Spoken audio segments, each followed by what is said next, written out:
નમસ્તે વિદ્યાર્થી મિત્રો, ધોરણ 10 માં પ્રકરણ નંબર 15 એટલે કે સંભાવના પ્રકરણમાં છેલ્લો ટોપિક કે જે ટેક્સ્ટ બુકમાં આપ્યો નથી પણ બોર્ડની એક્ઝામ માટે મોસ્ટ આઈએમપી છે, તો એ આપણે ટોપિક પૂરો કરીશું અને પ્રકરણ પણ પૂરું કરીશું. બરાબર? ઓકે, તો ચલો. તો તમને ખ્યાલ હોય તો કે દરેક વર્ષ બે પ્રકારના હોય. એક વર્ષ એવું હોય કે જે લીપ વર્ષ હોય અને એક વર્ષ એવું હોય કે જે લીપ વર્ષ ન હોય. તો લીપ વર્ષ હોય અને લીપ વર્ષ ન હોય એમાં શું ફરક છે પહેલા એ સમજીએ. તો પહેલા તો લીપ વર્ષ છે, ધારો કે ઓકે લીપ વર્ષ છે એનો મતલબ ફેબ્રુઆરી મહિનો જે હોય એમાં કેટલા દિવસ આવે? 29 દિવસ.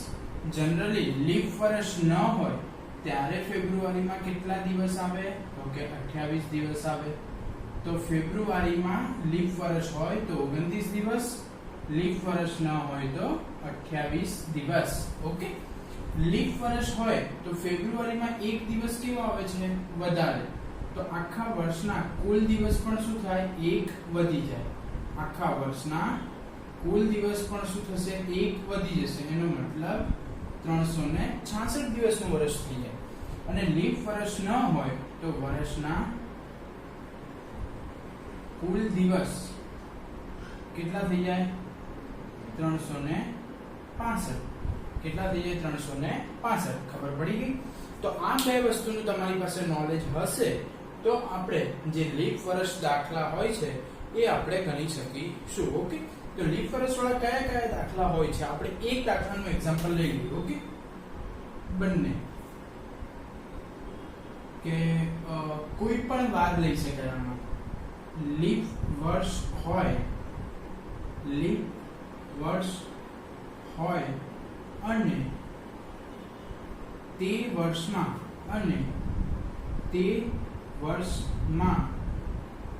53 રવિવાર આવે. લીપ વર્ષ હોય અને તે વર્ષમાં 53 રવિવાર આવે તેની સંભાવના શોધો. તેની સંભાવના શોધો. ઓકે, તો આ કયો દાખલો છે કે જે લીપ વર્ષ હોય અને એ બાજુમાં જ આપણે લીપ વર્ષ ન હોય એ વાળો ગણી દઈશું એટલે તમને ફરક ખબર પડી જાય કે લીપ વર્ષ ન હોય, લીપ વર્ષ ન હોય અને વર્ષમાં 53 સોમવાર, મંગળવાર, બુધવાર, ગુરુવાર, શુક્રવાર, શનિવાર, રવિવાર કોઈ પણ વાર લઈ શકાય. વર્ષમાં 53 રવિવાર આવે, રવિવાર જ લઈ દઈએ. ઓકે, 53 રવિવાર આવે તેની સંભાવના શોધો. તેની સંભાવના શોધો. ઓકે, તો બંને પ્રશ્નોમાં તમને ખબર પડી ગઈ છે કે શું ફરક છે. આમાં લીપ વર્ષ છે, આમાં લીપ વર્ષ નથી. તો જ્યારે બી આપણે સંભાવના શીખવાનું સ્ટાર્ટ કર્યું ત્યારે મેં તમને એક વસ્તુ કીધી હતી. તો કે શું કીધું હતું? તો કે જે ઘટના શોધ્યું હોય એનું પહેલા નામ આપવાનું, પછી એનું સૂત્ર લગાડવાનું. સૂત્ર શું હતું કે જે શોધવું હોય ઉપર આવશે અને નીચે ટોટલ આવશે. ખબર પડી ગઈ કે? ઓકે, ચલો. લીપ વર્ષ હોય તો પહેલા તો અહીંયા લખી નાખીએ કે લીપ વર્ષ છે. લીપ વર્ષ હોવાથી વર્ષના કુલ દિવસ કેટલા થઈ જશે? વર્ષના કુલ દિવસ જનરલી કેટલા હોય? 365. પણ લીપ વર્ષ હોવાથી ફેબ્રુઆરીમાં એક દિવસ વધી જાય તો વર્ષમાં પણ એક દિવસ વધી જાય એટલે લીપ વર્ષ હોય તો કુલ દિવસ થઈ જાય 366. ખબર પડી ગઈ આટલી? ઓકે, હવે જે ઘટના આપણે શોધવી છે એનું આપણે નામ આપીશું. તો સપોઝ ઘટના એ, આને નામ આપી દીધું ઘટના એ. ઘટના એ શું છે કે વર્ષમાં 53 રવિવાર આવે. વર્ષમાં 53 રવિવાર આવે. વર્ષમાં 53 રવિવાર આવે એનો મતલબ શું? તો તમને બધાને જ તમારા નોલેજ ખાતર નોલેજમાં એટલું તો હશે જ કે દરેક વર્ષમાં બધા જ વાર એટલે કે વર્ષમાં ટોટલ 52 અઠવાડિયા તો કમ્પ્લીટ હોય. વર્ષમાં કેટલા અઠવાડિયા કમ્પ્લીટ પૂરા થઈ જાય? તો કે 52 અઠવાડિયા તો કમ્પ્લીટ. એનો મતલબ દરેક વાર મિનિમમ એટલે કે ઓછામાં ઓછા 52 વખત તો આવે અને આવે જ. તો જોઈ લો, આપણે ગણતરી કરીએ. चलो 52 અઠવાડિયા, એક અઠવાડિયામાં કેટલા દિવસ? 7, તો કેટલા દિવસ પતી ગયા? 364. ઓકે, એનો મતલબ દરેકે દરેક વાર કેટલી વખત આવી ગયો? 52 વખત. દિવસ કેટલા પતી ગયા? 364. આપણી જોડે દિવસ કુલ કેટલા બાકી છે? 366. કુલ દિવસ હતા કેટલા? 366. 52 અઠવાડિયા પૂરા કરવામાં કેટલા દિવસ જતા રહ્યા? 364. તો ચલો હવે કેટલા દિવસ બાકી રહે છે? 366 દિવસ કુલ છે. 52 દિવસ પૂરા કરવામાં 364 દિવસ પતી ગયા છે. તો ઘટનાની સંભાવના એટલે કે ઘટના A ની સંભાવના એટલે કે પ્રોબેબિલિટી ઓફ ઇવેન્ટ A શું થશે? તો કેટલા દિવસ બાકી રહ્યા? તો કે 2 દિવસ બાકી રહ્યા. અને ટોટલ અઠવાડિયામાં દિવસ કેટલા હોય? તો કે 7. તો આ ઘટનાની સંભાવના આવી ગઈ 2/7. કેટલી આવી ગઈ? 2/7. તો તમને કોઈ બી કન્ફ્યુઝન તો ફરીવાર સમજાવું છું. લીપ વર્ષ છે, લીપ વર્ષ છે એટલે કુલ દિવસ કેટલા છે? 366. હવે વર્ષમાં 53 રવિવાર આવે. વર્ષમાં કેટલા રવિવાર આવે? 53. એની ઘટના આપણે શોધવાની છે. તો તમારા નોલેજમાં તો એટલું તો છે કે 52 અઠવાડિયે તો હોય ને હોય. જો 52 અઠવાડિયે પૂરા થાય તો વર્ષના કેટલા દિવસ જતા રહે? 364 દિવસ જતા રહે. હવે વધ્યા કેટલા દિવસ? 2.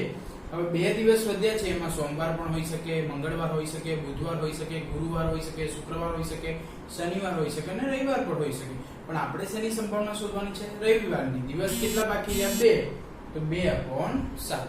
ખબર પડી કે ના પડી? ઓકે, હવે આ જ દાખલો શેમાં છે? કે લીપ વર્ષ ન હોય. તો ચાલો સ્ટાર્ટ કરીએ. લીપ વર્ષ ન હોય, લીપ વર્ષ ન હોય. હવે ધ્યાન આપજો કે લીપ વર્ષ ન હોય તો વર્ષના દિવસ કેટલા? તો કે 365. લીપ વર્ષ હતા તો 366. લીપ વર્ષ નથી તો 365. ઓકે, કેટલી? તો તમને મેં હમણાં જ કીધું કે દરેક વર્ષમાં 52 અઠવાડિયા તો હોય ને હોય. તો 52 અઠવાડિયા પૂરા થાય એટલે કે દરેકે દરેક વાર 52 વખત આવી જાય ત્યારે કેટલા દિવસો પૂરા થઈ જાય? 364 દિવસ પતી ગયા. ઓકે, હવે કયા ઘટનાની સંભાવના શોધી છે? કે વર્ષમાં 53 રવિવાર હોય. તો એનું નામ આપી દો. તો ઘટના એ જ રાખો કે વર્ષમાં રવિવાર 53 વખત આવે. ઓકે, તો ઘટના A ની સંભાવના એટલે કે પ્રોબેબિલિટી ઓફ ઇવેન્ટ A વર્ષમાં રવિવાર 53 વખત આવે એટલે ઘટના A ની સંભાવના. ઓકે, ચલો વર્ષમાં દિવસ કેટલા હતા? 365. કેમ 365? તો કે લીપ વર્ષ નહોતું. હવે 52 અઠવાડિયા પૂરા કરવામાં કેટલા દિવસ જતા રહ્યા? 364. એનો મતલબ કેટલો દિવસ બાકી રહ્યો? 1. અને કુલ અઠવાડિયાનો દિવસ કેટલા હોય? 1/7. તો આ ઘટનાની સંભાવના થઈ ગઈ 1/7. અહીંયા કેટલા દિવસ? 52 અઠવાડિયા પૂરા કર્યા તો અહીંયા કેટલા દિવસ વધ્યા? 2. તો ઉપર કેટલો આવ્યો? 2/7. અહીંયા 52 અઠવાડિયા પૂરા કર્યા તો કેટલા દિવસ વધ્યા? 1. તો 1/7. ખબર પડી ગઈ? બહુ જ ઈઝી મેથડ છે. તમે એકવાર જોઈ લો ધ્યાનથી. કંઈ પણ ડાઉટ હોય તો તમે કોમેન્ટ બી કરી શકો છો, WhatsApp કરી શકો છો અથવા કોલ કરી શકો છો. જોઈ લો.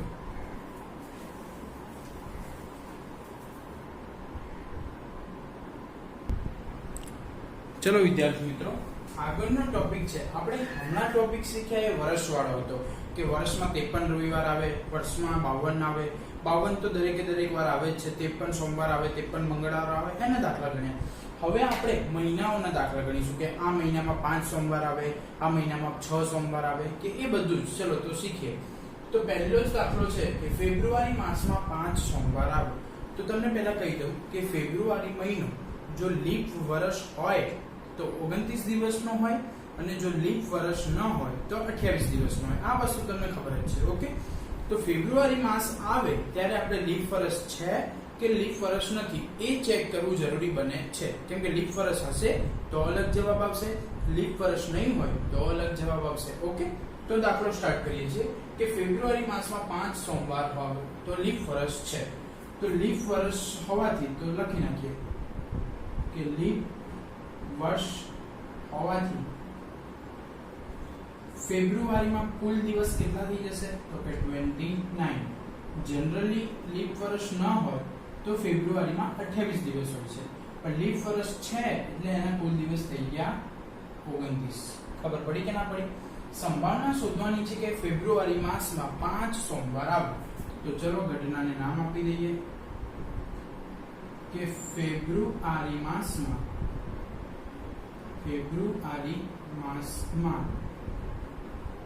5 સોમવાર આવે.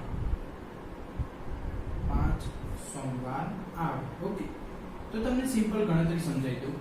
દરેક મહિનામાં 4 અઠવાડિયા તો કમ્પ્લીટ થતા જ હોય છે. 7 ચોક 28 એટલે મિનિમમ 28 મહિનાનો મહિનો હોય ને હોય. ઓકે, એટલે કે દરેક મહિનામાં 4 અઠવાડિયા તો પૂરા થતા હોય. એટલે કે દરેક વાર કેટલી વખત આવે? 4 વાર. તો આવે અને આવે જ. ઓકે, સંભાવના શોધવાની છે કે 5મી વખત આવે. એનો ચાન્સ કેટલો છે? તો ચલો, જનરલી તમને ખબર છે કે 4 અઠવાડિયા, દરેક અઠવાડિયામાં 7 દિવસ એટલે 28 દિવસ કમ્પ્લીટ થઈ ગયા મહિનાના. કેટલા દિવસ કમ્પ્લીટ થઈ ગયા? 28 દિવસ. એનો મતલબ દરેક વાર એટલે કે 7 વાર કેટલી વખત આવી ગયા? 4 વખત. એટલે કે 28 દિવસ આપણા કમ્પ્લીટ થઈ ગયા. આટલી ખબર પડી ગઈ છે. ઓકે, હવે 28 દિવસ. હવે ઘટનાની સંભાવના એટલે કે પ્રોબેબિલિટી ઓફ ઇવેન્ટ એ, એટલે કે ઘટના એ ની સંભાવના. ઓકે, તો ફેબ્રુઆરી માસમાં કેટલા સોમવાર છે? 5 સોમવાર લાવવાના છે. હવે દિવસ કેટલા પતી ગયા? 28 દિવસ. કુલ દિવસ કેટલા છે? 29 દિવસ. મહિનામાં કુલ દિવસ કેટલા છે? 29. કેટલા દિવસ ફિનિશ થઈ ગયા? 28 દિવસ. 28 દિવસ પતી ગયા કેમ કે 4 અઠવાડિયા ફિનિશ. દરેક વાર કેટલી વખત આવી ગયો? 4 વખત. કેટલા દિવસ વધ્યા? 1. ટોટલ કેટલા દિવસ હોય અઠવાડિયામાં? 7. તો ફેબ્રુઆરી માસમાં 5 વખત સોમવાર આવે એની સંભાવના છે 1/7. ચલો વિદ્યાર્થી મિત્રો, ફેબ્રુઆરી માસમાં 5 સોમવાર આવે લીપ વર્ષ વાળો દાખલો શીખ્યા. હવે દાખલો સેમ છે. ફેબ્રુઆરી માસમાં 5 સોમવારનો જ દાખલો છે પણ લીપ વર્ષ નથી. તો ધ્યાનથી જોજો. પહેલા તો લીપ વર્ષ નથી એટલે કુલ દિવસ એના કેટલા થઈ જશે? કુલ દિવસ 28 થઈ જશે. કેટલા થઈ જશે? 28 એટલે કે 28 થઈ જશે. ઓકે, બીજી વસ્તુ કે જે ઘટના શોધવી છે એને નામ આપી દઈએ. તો ઘટના એ કે ફેબ્રુઆરી માસમાં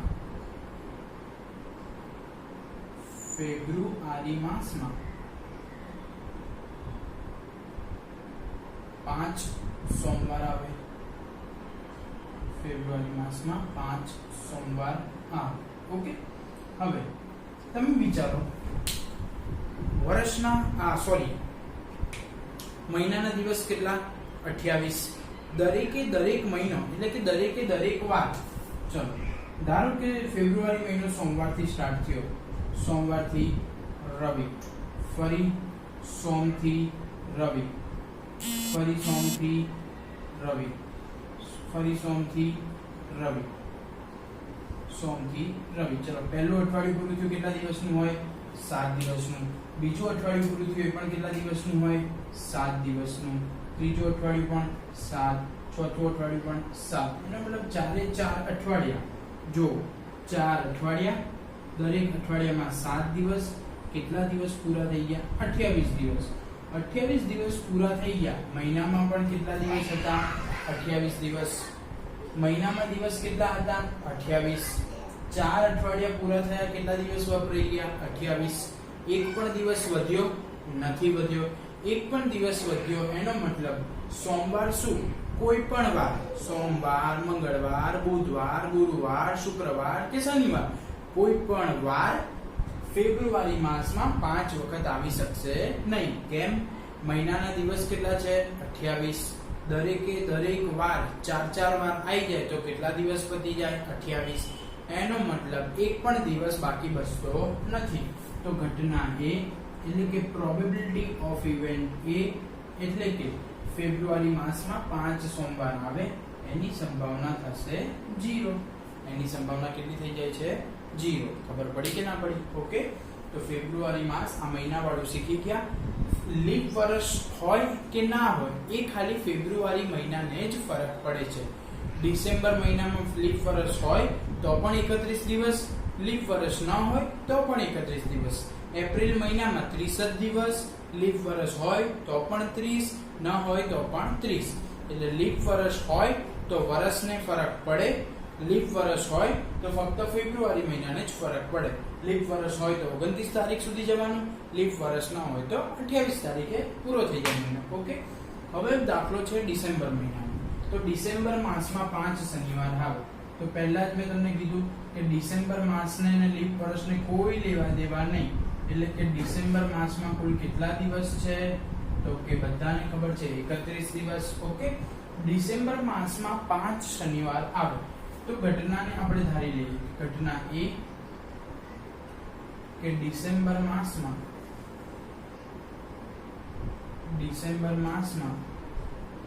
5 શનિવાર આવે. ડિસેમ્બર માસમાં 5 શનિવાર આવે. ઓકે, હવે મેં તમને હમણાં જ સમજાવ્યું હતું કે દરેક મહિનામાં દરેક વાર મિનિમમ કેટલી વખત આવે? 4 વખત. ઓકે, તો જો આ 4 અઠવાડિયા, દરેક અઠવાડિયામાં 7 દિવસ, એટલે કેટલા દિવસ પૂરા થઈ ગયા? 28 દિવસ પૂરા થઈ ગયા. હવે કુલ દિવસ કેટલા છે મહિનાના? 31 દિવસ છે. પૂરા કેટલા થઈ ગયા? 28 દિવસ પૂરા થઈ ગયા. એનો મતલબ દરેક વાર મિનિમમ કેટલી વખત આવી ગયો? તો કે 4 વખત આવી ગયો.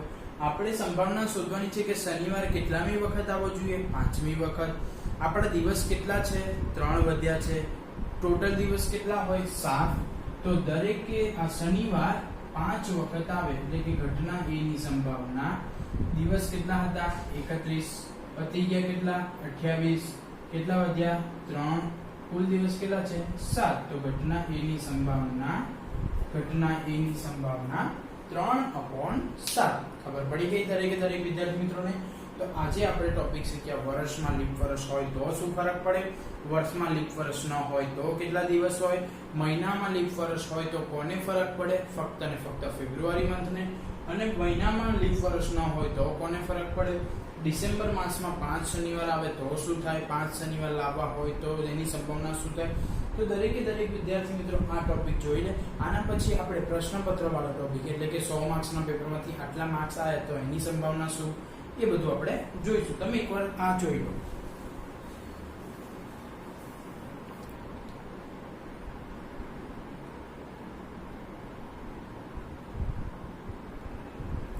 ચલો વિદ્યાર્થી મિત્રો, આગળનો ટોપિક છે પ્રશ્નપત્ર વાળો. મેં તમને હમણાં જ કીધું હતું કે પ્રશ્નપત્ર વાળો ટોપિક શીખીશું કે આટલા માર્ક્સમાંથી આટલા માર્ક્સ મેળવવા વાળો. બરાબર? 100 ગુણના પ્રશ્નપત્રમાં રાહુલ 90 ગુણ મેળવે એની સંભાવના શોધો. 30 ગુણના પ્રશ્નપત્રમાં રીજે 29 માર્ક્સ મેળવે એની સંભાવના શોધો.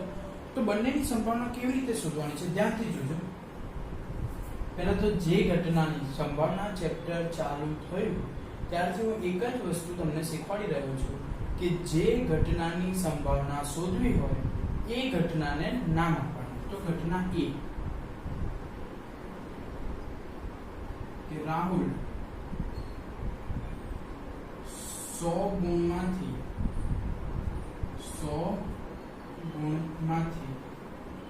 90 ગુણ મેળવે. રાહુલ 100 ગુણમાંથી 90 ગુણ મેળવે. ઓકે, તો ચલો સિમ્પલ વસ્તુ છે. 100 ગુણ તમને તમારી એક્ઝામ 100 માર્ક્સની હોય તો કુલ કેટલી ઘટના ઘટી શકે, એટલે કે તમારે કુલ કેટલા માર્ક્સ આવી શકે, એનો મતલબ કુલ કેટલી ઘટના ઘટી શકે. 100 માર્ક્સનું પેપર છે તો કુલ કેટલી ઘટના ઘટી શકે? તો જનરલી બધા એવું કહેશે કે 100 ઘટના ઘટી શકે. કેવી રીતે? 100 માંથી 1 આવે, 2 આવે, 3 આવે, 4 આવે, 5 આવે, 6 આવે, 7 આવે, 8 આવે, 9 આવે, 10 આવે, 11 આવે, 20 આવે, 30 આવે, 40 આવે, 50, 100 એમ કરીને ટોટલ 1 થી લઈને 100 સુધી ટોટલ કેટલા માર્ક્સ આવી શકે? 100 માર્ક્સ આવી શકે. એનો મતલબ 100 પ્રકારે માર્ક્સ આવી શકે. 1 આવે, 2 આવે, 3 આવે, 4 આવે, 5 આવે, 6 આવે, 7 આવે, 8 આવે, 9 આવે, 10 આવે, 11 આવે, એમ કરતા ક્યાં સુધી? 100 સુધી માર્ક્સ આવી શકે. એનો મતલબ આપણે જનરલી એમ કહીએ કે કુલ ઘટના કેટલી ઘટે? તો કે 100 ઘટે. તો અહીંયા એક વસ્તુમાં તમને ટોકવા માંગીશ કે 100 માર્ક્સના પેપરમાં 1 થી લઈને 100 સુધી 100 ઘટના ઘટી શકે. એ તમારી વાત બિલકુલ સાચી, પરંતુ 100 માંથી પેપરમાં તમે કંઈ જ ના લખો તો કેટલા આવી શકે? 0 પણ આવી શકે. એનો મતલબ 100 માર્ક્સનું પેપર છે તો કુલ કેટલી ઘટના ઘટશે? તો કે 101. એવી રીતે 50 માર્ક્સનું પેપર હશે તો કુલ કેટલી ઘટના ઘટશે? તો કે 51. કેમ? 1 થી લઈને 50 તો આવે પણ 0 પણ આવી શકે. એવી રીતે 30 માર્ક્સનું પેપર હશે તો ટોટલ કેટલી ઘટના ઘટશે? તો કે 31. 20 માર્ક્સનું પેપર હશે તો ટોટલ કેટલી ઘટના ઘટશે? તો કે 21. આવી રીતે અલગ અલગ ઘટના ઘટી શકે છે. ખબર પડી? ચલો, રાહુલ 100 માંથી 90 માર્ક્સ મેળવે એની સંભાવના શોધવાની છે. તો કે ઘટના A ની સંભાવના એટલે કે પ્રોબેબિલિટી ઓફ ઇવેન્ટ એ 100 માંથી 90. 90 કેટલી વખત હોય? 1 થી લઈને 100 ની લાઈનમાં 90 કેટલી વખત આવે? 1 વખત. અને ટોટલ ઘટના કેટલી છે? 101. તો રાહુલ 100 માંથી 90 માર્ક્સ મેળવે એની સંભાવના થઈ ગઈ 1/101. ખબર પડી ગઈ દરેક વિદ્યાર્થી મિત્રોને? ફરીવાર સમજાવું છું કે રાહુલને 100 માંથી કેટલા માર્ક્સ આવે? 90 માર્ક્સ. તો 90 કેટલી વખત હોય છે? 1 થી લઈને 100 માં એક જ વખત 90 હોય છે. તો 1 કુલ ઘટના 101. સેમ મેથડ, નામ આપી દો ઘટના A કે વિજય 30 ગુણમાંથી 29 ગુણ મેળવી. ઓકે, તો વિજય 30 ગુણમાંથી 29 ગુણ મેળવે એની સંભાવના આપણે શોધવાની છે. તો પ્રોબેબિલિટી ઓફ ઇવેન્ટ A એટલે કે 30 ગુણમાંથી કેટલા ગુણ મેળવે? 29 ગુણ. તો 29 કેટલી વખત આવે? એક વખત આવે. અને 30 માંથી 29 તો 29 કેટલી વખત આવે? એક વખત. અને કુલ ઘટના કેટલી છે? તો કે 31. મેં તમને હમણાં જ સમજાવ્યું કે જેટલા પણ માર્ક્સનું પેપર હોય એનાથી એક ઘટના વધારે ઘટે. 10 માર્ક્સનું પેપર હોય તો કેટલા માર્ક્સ આવે એ તમને બતાવું. જો ધારો કે 10 ગુણનું પેપર છે તો 10 માંથી 1 આવી શકે, 2 આવી શકે, 3 આવી શકે, 4 આવી શકે, 5 આવી શકે, 6, 7, 8 આવી શકે, 9 આવી શકે અને 10 આવી શકે. અને પેપર કોરું છોડો તો કેટલા આવી શકે? 0. એનો મતલબ ભલે પેપર કેટલા માર્ક્સનું છે? 10 માર્ક્સનું, પણ કુલ ઘટના કેટલી ઘટે છે? જો 1, 2, 3, 4, 5, 6, 7, 8, 9, 10 ને 11. એવી રીતે જેટલા પણ માર્ક્સનું પેપર હશે એનાથી કુલ ઘટના એક વધારે હશે. ધારો કે 30 માર્ક્સનું પેપર છે તો કુલ ઘટના 31 હતી. 100 માર્ક્સનું પેપર છે તો કુલ ઘટના 101 હતી. ખબર પડી ગઈ? તો દરેક વિદ્યાર્થી મિત્રોને સંભાવના પ્રકરણમાં એકદમ પરફેક્ટ ખબર પડી ગઈ છે. આપણે ધોરણ 10 માં 2 પ્રકરણ એટલે કે બહુપદી અને સમૂહનું પૂરું કર્યું. હવે આપણે યા તો આંકડાશાસ્ત્ર 14મું ચેપ્ટર યા તો પહેલું ચેપ્ટર વાસ્તવિક સંખ્યા ભણીશું. ઓકે, આમાં કંઈ પણ ડાઉટ હોય, કોઈ કન્ફ્યુઝન હોય તો કોલ કરીને, મેસેજ કરીને, કોમેન્ટ કરીને પૂછી શકો છો. Okay, good bye.